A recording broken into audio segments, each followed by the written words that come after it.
त्याबद्दलच्या कायदेशीर बाबी नेमक्या काय आहेत, कोणकोणत्या गोष्टी कोर्टाने यावेळेला सांगितल्या याबद्दल देखील आपल्याला जाणून घ्यायचे। सिद्धार्थ, तुम्ही असंच आमच्या सोबत राहा।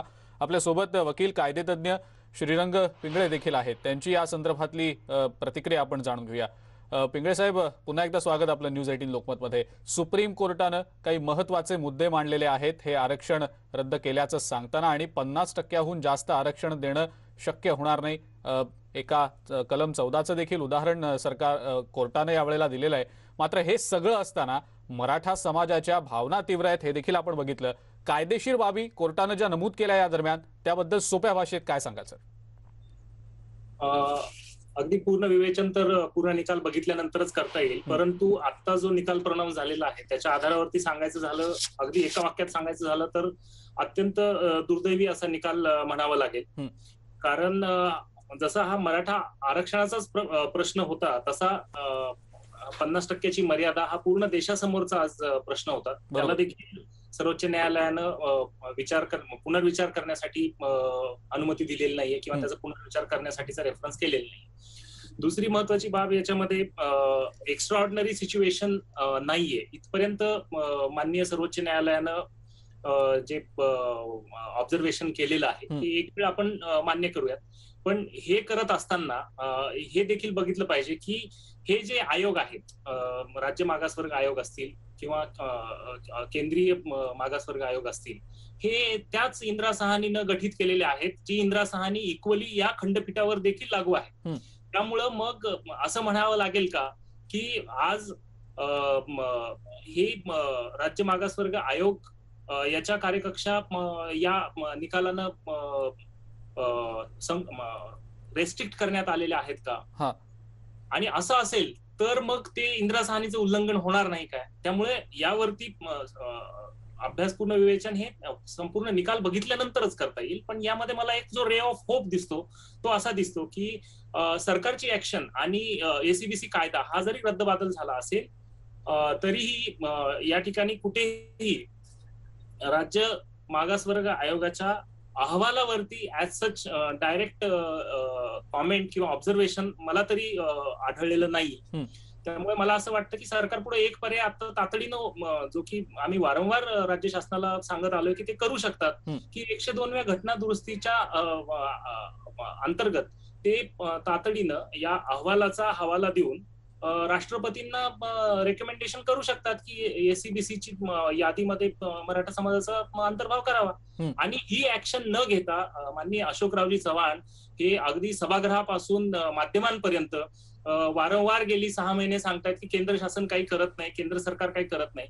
तिकडे मला थोडंसं आपलं लक्ष वेधायचं आहे की सरकारनं, ठीक आहे, आज न्यायप्रविष्ट प्रकरणामध्ये 102वी घटना दुरुस्तीचं काय होईल हे माहित नसताना 102व्या घटना दुरुस्तीनं दिलेले अधिकार त्यांना वापरता आले असते आणि हा रेफरन्स त्यांना राष्ट्रपतींकडे करता आला असता, जेणेकरून मराठा समाजाला कदाचित लवकर न्याय मिळाला असता आणि खऱ्या अर्थानं हा जो चेंडू आहे हा केंद्र सरकारच्या कोर्टामध्ये किंवा त्यांच्याकडे हा टोलवता राज्य सरकारला आला असता, ते राज्य सरकारनं केलेलं नाहीये, हे देखील एक राज्य सरकारचं अपयशच आहे। मग पिंगळे सर, तुम्ही असं म्हणताय का की कुठेतरी बाजू मांडण्यामध्ये कोर्टात सरकार देखील काही अंशी कमी पडलं की काय? जो सातत्यानं आरोप केला जात होता की सरकारकडनं प्रयत्न तितकेसे होताना दिसत नाहीत, जे बारकावे आहेत कायद्यातले, या सगळ्या कायदेशीर बाबींमधले, त्याचा अभ्यास व्यवस्थित होत नाही।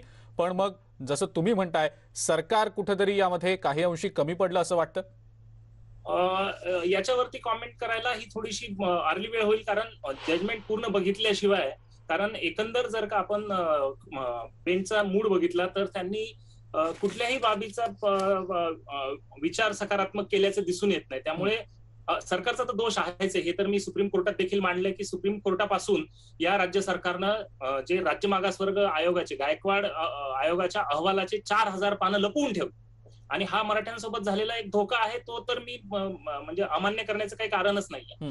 परंतु त्याचं रिफ्लेक्शन ह्या जजमेंटमध्ये कुठपर्यंत झालंय हे पूर्ण जजमेंट बघितल्याशिवाय करता येणार नाही आणि त्यामुळे आत्ताच सरकारला दोष कितपत देता येईल हा थोडा प्रश्नच आहे। पिंगळे सर, कोर्टानं असं देखील म्हटलं होतं या सगळ्या संदर्भातली ज्यावेळेला सुनावणी सुरू होती, इतर राज्यांचं नेमकं या सगळ्याबद्दलचं काय मत आहे त्याचे अहवाल देखील मागवले गेलेले होते। या सगळ्या राज्यांच्या अहवालानंतर या त्या एका गोष्टीचा देखील प्रभाव या निकाला दरम्यान पडला असल्याचं म्हणता येऊ शकेल का? कारण याचे परिणाम देशव्यापी होतील, देशव्यापी आरक्षणावर होतील असं देखील बोललं गेलं होतं. याचा काही प्रभाव किंवा त्याचा काही परिणाम असू शकतो असं वाटतं?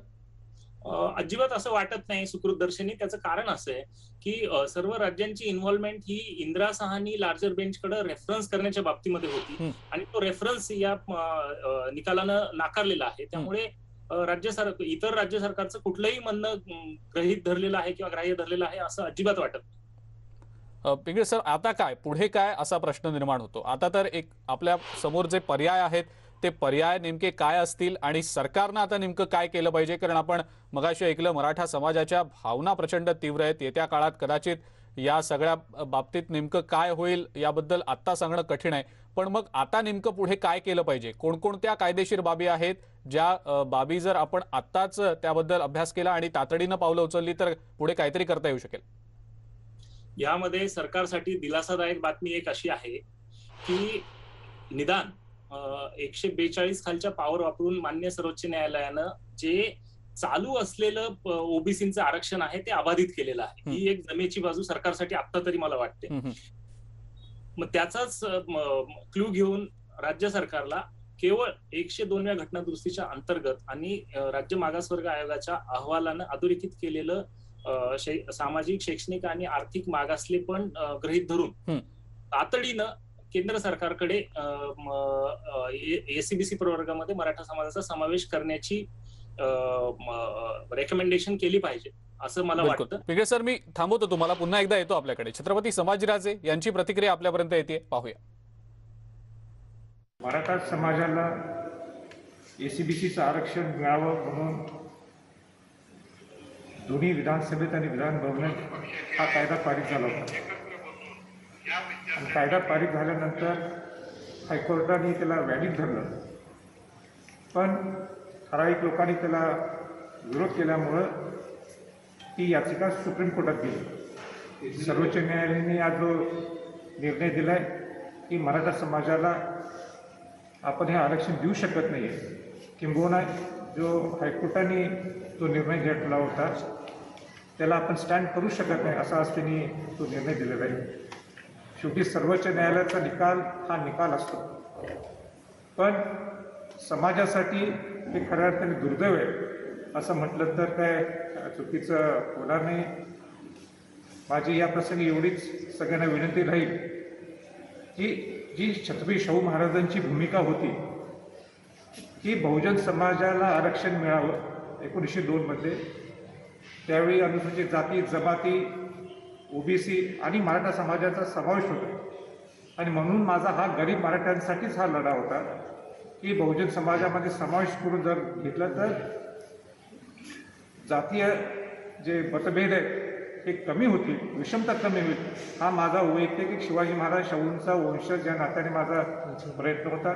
पण शेवटी सर्वोच्च न्यायालयाने जो निकाल घेतलाय, जो निकाल दिलाय, तो त्याचा निकाल असतो, तो मान्य करावा लागतो.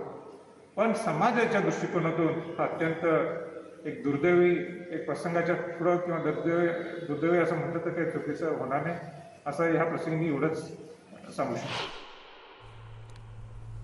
सुप्रीम कोर्टाचा हा निर्णय अतिशय दुर्दैवी आहे आणि मराठा समाजासाठी तो धक्कादायक आहे असं छत्रपती संभाजीराजे यांनी म्हटलेलं आहे. मात्र मराठा समाजातल्या कार्यकर्त्यांच्या, नेत्यांच्या भावना अतिशय तीव्र आहेत. आपण याच संदर्भात पंढरपूरमध्ये थेट जाणार आहोत. वीरेंद्र उत्पात आपले प्रतिनिधी आपल्या सोबत आहेत सध्या. त्यांच्या सोबत काही मराठा कार्यकर्ते, नेते आहेत. वीरेंद्र, आपण बघितलं सुप्रीम कोर्टानं मराठा आरक्षणाबद्दलचा निर्णय आज जाहीर केलेला आहे. आरक्षण देणं शक्य होणार नाही असं म्हटलेलं आहे. काय नेमक्या तिथल्या कार्यकर्त्यांच्या भावना? सुप्रीम कोर्टाचा निकाल आलेला आहे आणि मराठा आरक्षण रद्द झालेलं आहे. पंढरपूर येथे सर्व मराठा बांधव एकत्र झालेले आहेत आणि आतापर्यंत इतिहासामध्ये मराठा आरक्षणासाठी पंढरपूर येथे प्रचंड मोठं आंदोलन झालं होतं. त्या काळचे मुख्यमंत्री देवेंद्र फडणवीस यांना सुद्धा महापूजेपासून अडवण्यात आलं होतं. आपल्या सोबत मराठा बांधव आहेत, त्यांनी आता त्यांचे कपडे काढलेले आहेत आणि सरकारचा निषेध केलेला आहे की तुम्ही आम्हाला उघडं पाडलंय, अक्षरशः, असं त्यांचं म्हणणं आहे. आपण बघूयात मराठा समाजातील लोकांचं काय नक्की भावना आहे. सर्वप्रथम मी केंद्र सरकार व राज्य सरकारचा जाहीर निषेध करतो. महाराष्ट्राचा जो आयोग, गायकवाड समितीचा जो आयोग सुप्रीम कोर्टाने हे केलं, रद्द केलेला आहे, त्याचा मी निषेध करतो. आणि तुम्हाला एवढं सांगतो, कोरोनानं मरण्यापेक्षा आम्ही संघर्ष करून मरू. आणि एवढं सांगतो, आमच्या पंचायत बांधवाने आत्महत्या केलेली आहे, 98 मोर्चे काढलं, परंतु आमच्या मराठा समाजाच्या हातात निराशा आज आली. तुम्हाला एकच सांगतो, मराठ्याचा एकही आमदार आणि खासदाराला घराबाहेर पडून देणार नाही. आता आमची 2 तासात बैठक होणार आहे व्हिडिओ कॉन्फरन्सद्वारे, आणि त्यानंतर पुढची भूमिका ठरली जाईल. काय सांगाल, तुमचा निषेध कुणाचा करताय, दोन्हीचा करता. कुणाबरोबर आहे तुमचा? आमचा प्रथमचा मोदी सरकार आणि महाराष्ट्र सरकारवर आमची बाजू भक्कमपणे मांडत नाहीत आणि आम्हाला काजरं दाखवण्याचा प्रयत्न चालू करत आहे. आम्ही कायद्याचं आम्ही कधी बी स्वागत, पण आम्हाला हा सुप्रीम कोर्टाचा निर्णय मान्य नाही, कारण आमचा समाज अतिशय ठराविक आमदार आणि खासदार सोडले तर इतर सगळा समाज मागासलेला आहे. त्यामुळं आम्ही आता कोरोनानं मरण्यापेक्षा असं मराठा आरक्षण मध्ये मरू हे सांगतोय. त्यामुळे मराठा सर्व समाज बिलकुल. वीरेंद्र, येतो मी पुन्हा एकदा आपल्याकडे. भावना तीव्र आहेत, मात्र नेमकं काय आता पुढे याबद्दल आता या सगळ्यांची एकंदरीतच संताप व्यक्त होतोय. आपण औरंगाबादला जाणार आहोत. सिद्धार्थ गोदाम आपले प्रतिनिधी आपल्या सोबत आहेत, त्यांच्यासोबत विनोद पाटील देखील आहेत, याचिकाकर्ते. सिद्धार्थ, आपण बघितलं राज्यभरातनं आता पडसाद उमटताना दिसत आहेत, संतप्त प्रतिक्रिया मराठा कार्यकर्त्यांकडनं येत आहेत. आपल्या सोबत विनोद पाटील आहेत. काय नेमकी त्यांनी या संदर्भातली प्रतिक्रिया दिली आहे? बघा, आधी बोलल्यासारखे की मराठा समाजाला हा धक्कादायक निर्णय आहेच आहे. मराठा समाजातील काही टक्के लोकांना हा निर्णय कळला असेल, आणखी बऱ्याच मोठ्या वर्गाला हा निर्णय कळायचा आहे. त्यामुळे मोठा उद्रेक राज्यामध्ये होऊ शकतो. माझ्यासोबत विनोद पाटील आहेत. दादा, मी 10 वाजता तुमच्याकडे आलो त्यावेळेस तुम्ही एवढे पॉझिटिव्ह होता की तुम्ही बोलत होतात की निकाल आमच्या फेवरमध्ये लागेल. आता तुमचा चेहरा बघितल्यानंतर आम्हाला पण थोडंसं हे वाटतं की तुमची लढाई थोडीशी कमी पडली.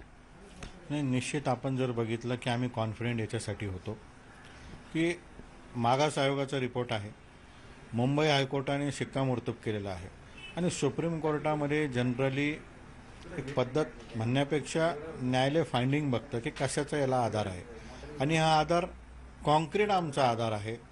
याच्यामध्ये शासकीय आकडेवारी आहे. आम्ही सकाळपासून संध्याकाळपर्यंत लाईन लावून आमचे पुरावे आयोगाला दिलेले आहे.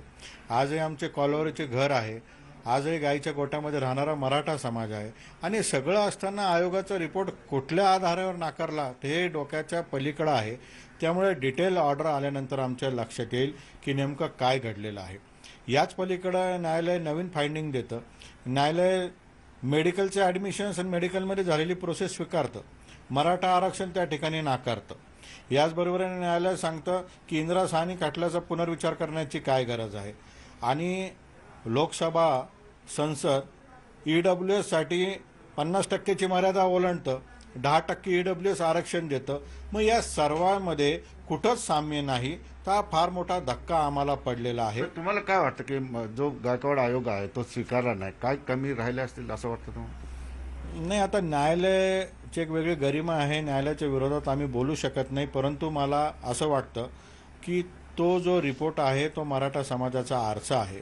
त्याच्यामध्ये अधिकपेक्षा जास्त डेटा हा शासकीय आकडेवारी आहे, जो सगळीकडे उपलब्ध आहे, व्हेरीफाईड आहे, सर्टिफाईड आहेत, अस्तित्वात आहेत. तो आकडा असा होता की शासकीय सेवेत आमचं प्रतिनिधित्व किती, तो आकडा असा होता की उच्च शिक्षणामध्ये आमचं प्रमाण किती. ह्या सर्व फॅक्ट असताना नेमकं कुठल्या आधारावर हायकोर्टाने तो रिपोर्ट नाकारलेला आहे हेच आम्हाला बघायचं आहे. त्याच्यासाठी डिटेल ऑर्डरची आम्ही वाट बघतोय, आणि डिटेल ऑर्डर आल्यानंतर याच्यावर स्पष्टता येईल. दादा, समाजाला सुद्धा प्रश्न पडेल, तोच मी तुम्हाला विचारतो की आता पुढं काय? हे बघा, 5 न्यायमूर्तींच्या खंडपीठासमोर हे प्रकरण चाललंय. हे प्रकरण पुढच्या खंडपीठासमोर देखील चालू शकतं. तर हे सर्व जी काही न्यायालयीन रणनीती आहे ती फायनल ऑर्डर आल्यानंतरच त्या ठिकाणी होईल. त्याच्यावर आज ठरवणं योग्य नाही. परंतु एवढंच मी सांगू शकतो की कोरोनाच्या या संकटामध्ये फार मोठं संकट पुन्हा एकदा मराठा समाजाच्या तरुणावर आलेलं आहे. याच्यामुळे महाराष्ट्राचं नुकसान झालेलं आहे. पिढी शिकली असती, शासकीय नोकरी लागली असती तर जनतेची सेवा केली असती. परंतु आता खरी जबाबदारी ही राज्य सरकार व विरोधी पक्षाची आहे. त्यांनी एकत्रित बसून काय याला पर्याय देऊ शकता हा पर्याय त्यांनी जाहीर करावं, एवढेच आमची या ठिकाणी मागणी आहे. दादा, आता सगळ्या राज्यभरातून मराठा युवकांच्या प्रतिक्रिया येऊ लागल्यात. त्या चिंताजनक आहेत, काळजीजनक आहेत. अत्यंत आक्रमक आणि विध्वंसक भाषा सध्या मराठा समाज बोलतो. निश्चितच त्यांचा अपेक्षाभंग झालेला आहे. तुम्ही त्या युवकांना काय आवाहन कराल? हे बघा, मराठा समाजाने कायम सायलेंट राहण्याची भूमिका घेतलेली आहे. आम्ही मोर्चाच सायलेंट पद्धतीने काढला आणि मागच्या काळामध्ये एकाही ठिकाणी आम्ही स्वतःहून कुठंच उद्रेक केलेला नाही. परंतु आम्हीच किती दिवस शांत राहायचं. आजही देखील आम्ही शांतच राहू, न्यायालयाचा निर्णय आहे. परंतु सरकार, मायबाप सरकार यांनी पर्याय तात्काळ जाहीर करावा एवढीच त्यांना विनंती आहे. पण आता आधीपासून आपण सरकारच्या भूमिकेवर मराठा समाजाची याचिका करते म्हणून तुम्ही काही प्रमाणात शंका उपस्थित करत होतात. राज्य सरकार सुद्धा तेवढं गांभीर्य दिसलं नाही किंवा त्यांनी सगळे मुद्दे व्यवस्थित दिले ना. निश्चित ही जी रणनीती ठरवायला पाहिजे होती, कोणत्या वेळी कोणतं पाऊल उचलायला पाहिजे होतं, ते उचललेलं नाही. जर हे योग्य वेळी योग्य पाऊल उचलले गेले असते तर अशी परिस्थिती आज आली नसती. कर्नाटक, तामिळनाडू 11 वर्ष तिथे कुठल्याही प्रकारची स्थगिती येत नाही. भाजपचे नेते आशिष शेलार सध्या माध्यमांशी बोलतायत. थेट जाऊया तिकडे. वतीने सुद्धा या 5 बेंचच्या समोर मराठा कोटा आरक्षणाबद्दलचे फायदे टिकवले गेले पाहिजेत, हीच भूमिका मांडली. तिसरा मुद्दा, इंदिरा साहनी च्या लार्जर बेंचच्या जजमेंटनुसार आरक्षण 50% वर असाधारण एक्सेप्शनल परिस्थितीत जाऊ शकतं, तो अधिकार आहे.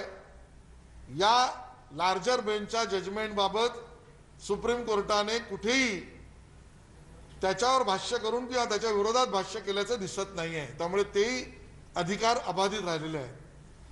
आणि त्यामुळे केंद्राने आपली भूमिका ठेवली.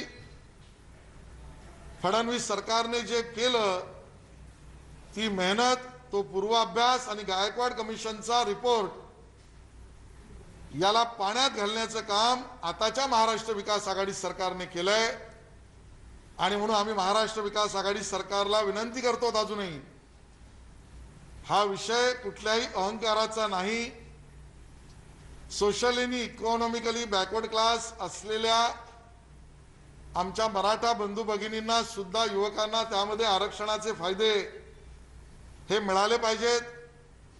भारतीय जनता पार्टी तुम्हाला विनंती करते, अजूनही तुम्ही राज्यात सत्तेमध्ये आहात, विरोधी पक्ष म्हणून आम्ही या मराठा समाजाला अजूनही आरक्षणाचे फायदे मिळवण्यासाठी जर एखादी भूमिका, कायदा प्रस्तावित राज्य सरकार करणार असेल, किंबहुना त्यांनी करावा, फायदे मिळवून देण्याची भूमिका घ्यावी आणि त्याला भारतीय जनता पार्टीचं समर्थन असेल. हे फायदे आणि आरक्षण अन्य कुठल्याही शेड्यूल कास्ट, शेड्यूल ट्राईब किंवा ओबीसी समाजाच्या आरक्षणाला नख न लावता करावं, ही आमची त्यांना विनंती आहे.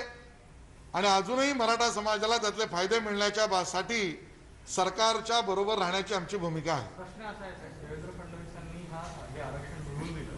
त्या काळामध्ये देवेंद्र फडणवीस असं म्हणाले होते की हे आरक्षण सुप्रीम कोर्टातही टिकेल, पण तसं झालं नाही. याला तुम्ही महाविकास आघाडी सरकारला जबाबदार ठरवताय का? त्याचबरोबर तुमची मागणी का सरकारला काय सूचना कराल तुम्ही? हे खरं आहे की ज्या वेळेला हे आरक्षण आणि आरक्षणाचा कायदा देवेंद्र फडणवीस सरकारने आणला, त्यावेळेला हा सुप्रीम कोर्टापर्यंत टिकवूच या भूमिकेने आम्ही भूमिका घेतल्या होत्या. याचं कारण, या अगोदर ज्या वेळेला मराठा आरक्षण तत्कालीन काँग्रेसच्या सरकारच्या काळात पृथ्वीराज चव्हाणांनी दिलं होतं, त्यावेळेला पूर्व अभ्यासाची कुठली समिती नव्हती, मागासवर्गीय आयोग अस्तित्वात नव्हता, मागासवर्गीय आयोगाने असा कुठलाही रिपोर्ट रॅटिफाय केला नव्हता. केवळ समाजाला धुळफेक करण्यासाठी एक समिती बनवून, ज्या समितीला कायद्याचा आणि संविधानाचा संपूर्ण अधिकार आणि त्याला असलेली कर्तव्य नसताना सुद्धा त्या समितीच्या केवळ आधारावर निवडणुकीच्या तोंडावर त्यांनी आरक्षण दिलं होतं आणि त्यामुळे ते उच्च न्यायालयात टिकलं नव्हतं. पण फडणवीस सरकारने केलेला पूर्वाभ्यास, त्यासाठी केलेल्या समित्या, त्यासाठीचे NGO आणि गायकवाड कमिशन हे मुंबई उच्च न्यायालयात टिकलं तर सर्वोच्च न्यायालयात सुद्धा टिकलं असतं. पण उच्च न्यायालयात जे टिकलं तर सर्वोच्च न्यायालयात मांडण्यामध्ये संपूर्ण जोर लागला असंच चित्र नाही आहे. आणि दुर्दैवाने त्या चित्राला त्याला जबाबदार हे आताचं महाराष्ट्र विकास आघाडीचं ठाकरे सरकार आहे आणि म्हणून ते आपला पळ यातून काढू शकत नाही. नंबर 1, आमची सरकारला विनंती आहे, ओबीसी, SC, ST अन्य कुठल्याही आरक्षणाला नख न लावता जसा फडणवीस सरकारने निर्णय घेतला तसा आजही सुप्रीम कोर्टाच्या या जजमेंटमध्ये केंद्राने भूमिका घेतल्यामुळे, पुन्हा सांगतो, केंद्राने भूमिका घेतल्यामुळे संविधानाचं 102 व अमेंडमेंट आणि इंदिरा साहनी जजमेंटला रिव्हिजिट करण्याची गरज नाही हे स्पष्ट असल्यामुळे आजही मराठ्यांना आरक्षण किंवा आरक्षणाचे फायदे हे ठाकरे सरकारने द्यावेत. त्यासाठी सर्व संबंधित कायदेशीर एक्सपर्ट बरोबर बसावं, सर्व पक्षीय, सर्व समाज, सर्व समाजाच्या संघटना यांचं मार्गदर्शन घ्यावं आणि हे फायद्याने आरक्षण मिळवण्याची आजही भूमिका घ्यायला कुठलीही अडचण राज्य सरकारला नाही. राज्याने तो निर्णय घ्यावा. भारतीय जनता पार्टी असा निर्णय घेतला तर त्याचं स्वागत आणि समर्थन करेल. सर, प्रश्न असा आहे की ज्या पद्धतीने आता मराठा आरक्षण आता पूर्णपणे लांबणीवर गेल्याचं दिसतंय. सुप्रीम कोर्टानेच कायदा रद्द केलेला आहे. पुन्हा प्रदीर्घ कालावधी लागू शकतोय. मराठी नेतेही अनेक संघटनेचे म्हणत आहेत. तर आता मराठा संघटनेमध्ये पुन्हा उद्रेक होऊ नये हा एक मोठा प्रश्न आहे. त्याबद्दल तुम्ही काय म्हणाल? आणि दुसरं, कारण का आता पुन्हा एवढी सगळं आयोग नेमल्यानंतर, एवढी चर्चा झाल्यानंतर रद्द झालेले आहे, तर पुन्हा कायद्याचा काय कक्षेत आणून आरक्षण देणं केवढं मोठे कसरतीचं काम असणार आहे? खरं तर जे आरक्षण या सगळ्या कायदेशीर टप्प्यांना पार करून सकारात्मक कायद्याच्या कक्षेमध्ये बसून अगदी उच्च न्यायालयापर्यंत टिकवलं, ते सुप्रीम कोर्टापर्यंत नीट मांडलं असतं तर कदाचित तेच सोयीचं झालं असतं. कारण या वेळेला अजून एक जास्त चांगली गोष्ट घडली ती म्हणजे केंद्र सरकारने सुद्धा सुप्रीम कोर्टामध्ये या मराठा कोट्याच्या आरक्षणाच्या बाजूने भूमिका घेतली आणि म्हणून या सगळ्या वेळेला वाचवण्याचं काम योग्य जर प्लीडिंग सुप्रीम कोर्टासमोर झालं असतं असं आमचं मत आहे तर बरं झालं असतं. पण आता पुन्हा या कार्यकक्षेत आणून देण्यासाठीचा दिरंगाई लागू नये म्हणून तातडीने राज्य सरकारने पावलं उचलावीत असं आमचं म्हणणं आहे. आशीष, हिंदी में भी जानना चाहिए सुप्रीम कोर्ट के फैसले पे बीजेपी किस तरीके से देखती है इस पूरे फैसले को? आप खुद लॉयर हैं तो किस तरीके से एनालाइज कर रहे हैं इस फैसले को? भाजपा की आगे की भूमिका क्या होगी? सर, कोर्ट ने ये भी कहा है कि जो ये आपात स्थिति नहीं थी कि गायकवाड़ समिति ने जो अपना रिपोर्ट दिया उसमें आपात स्थिति का जिक्र किया है. या मराठा आरक्षणासंदर्भातले जे याचिकाकर्ते दिलीप पाटील ते देखील सध्या आपल्या सोबत आहेत. त्यांच्याकडनं या संदर्भातली प्रतिक्रिया आपण जाणून घेऊया. दिलीपजी, स्वागत आपलं न्यूज 18 लोकमतमध्ये. सुप्रीम कोर्टाच्या या निकालानंतर आता कुठेतरी आपण बघतो आहोत मराठा आरक्षणाला धक्का लागलेला आहे आणि एकंदरीतच आरक्षण देणं शक्य होणार नाही असं म्हटलेलं आहे. त्याबद्दल नेमकं काय वाटतं?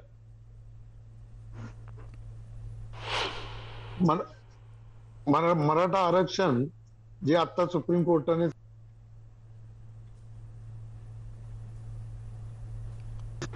हॅलो दिलीपजी, आपला आवाज येतोय, बोला.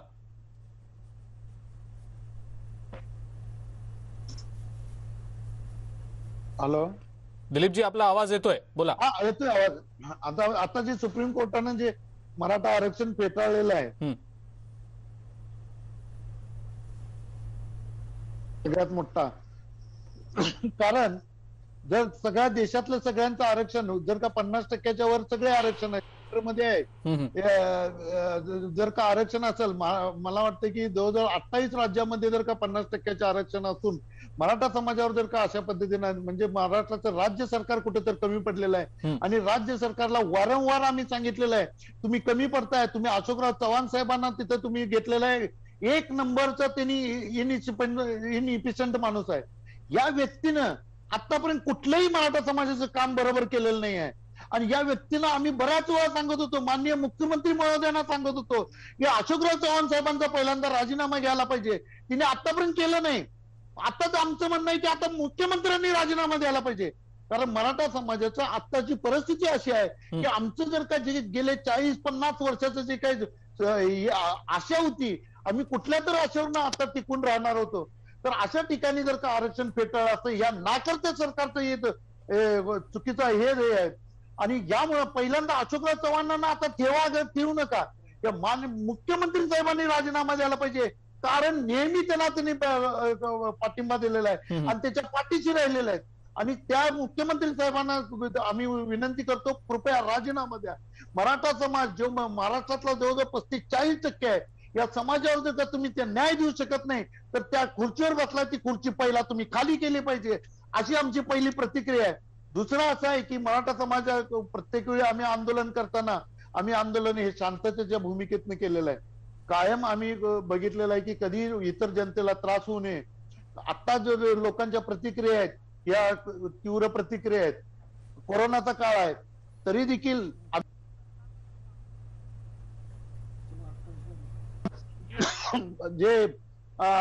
जे सरकारचे नियम आहेत पोलीस प्रशासनाने सहकार्य करत आम्ही आमच्या प्रतिक्रिया रस्त्यावर उतरू आणि सरकारला सांगू की पहिल्यांदा हे जे काय आमच्यावर अन्याय झाला आहे यासाठी रिव्ह्यू पिटिशन असू दे, सरकार कुठला निर्णय घेऊ सरकारनं मराठा समाजाला जर का दिलं नाही तर मराठा समाजातला तरुण असू दे कुठलाही वर्ग असू दे हा रस्त्यावर या सरकारला म्हणजे सळो की पळो केल्याशिवाय सोडणार नाही, ही माझी पहिली प्रतिक्रिया आणि ही माझी पहिली भावना आहे. दिलीपजी, ज्या एकंदरीतच गायकवाड समितीच्या अहवालाबद्दल बोललं जात होतं की हा अहवाल पाहिल्यानंतर तातडीनं सकारात्मक गोष्टी घडतील, मात्र सुप्रीम कोर्टानं हा अहवालच स्वीकारलेला नाही. काय नेमकी यामागची कारणं वाटतात? कारण सरकार याबाबत खूप खात्री देऊन असं सांगत होतं, सरकारला प्रचंड विश्वास होता की अहवालाच्या नंतर कदाचित मार्ग सुकर होईल आरक्षणाचा, पण सुप्रीम कोर्टाच्या या घटनापीठानं हा अहवालच स्वीकारलेला नाही. आपल्याला एक पहिली गोष्ट सांगतो, गायकवाड समितीचा अहवाल आपण जर बघितला असेल बऱ्याच तज्ञ लोकांच्याकडून, कारण माननीय गायकवाड साहेब हे रिटायर्ड जज आहेत आणि ज्यावेळी त्यांचं जे काही जी नियुक्ती झाली किंवा ही समिती गठन झाली ती एक कायदेशीररित्या झाली. त्यानंतर त्या सर्वात मोठा त्यांनी सर्व्हे केलेला आहे, महाराष्ट्रातला सर्व्हे केला आहे. नारायण राणे समितीचा जे अहवाल आहे त्याचा देखील रेफरन्स घेतला आणि त्यानंतर प्रत्येक ठिकाणी प्रत्येक काय म्हणतात डिव्हिजन